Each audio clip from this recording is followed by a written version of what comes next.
তো আজকে সকালটা শুরু করেছি একটা পার্সেল ওপেন করা নিয়ে। গতকাল রাত্রে ছেলের জন্য আমার জন্য কিছু জিনিস অর্ডার করা হয়েছিলো, সেগুলোই চলে এসে সকাল সকাল। তারপরে কিছু জামা কাপড় ছিল, সেগুলো সার্ফে ভালো করে চুবিয়ে নিলাম, আর ভালো করে সার্ফে চুবিয়ে নিয়ে জামা কাপড়গুলোকে ভালো করে কেচে নিলাম। খুব একটা নোংরা হয়নি, কিন্তু যেহেতু ছোটো বাচ্চা থাকলে প্রতিদিনই কম বেশি জামা কাপড় বেরোয়।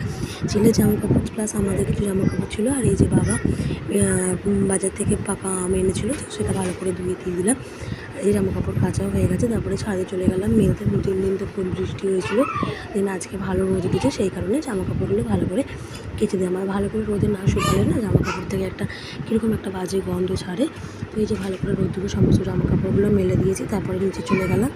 নিচে গিয়ে দেখছি বাবা সব কিছু সবজি দিয়ে একটা তরকারি ছিল, তো সেটা দিয়ে শসা পেঁয়াজ দিয়ে মুড়ি মেখেছে, তো সেটা খেয়ে নিয়ে বিছানাটা গুছোতে চলে গেলাম।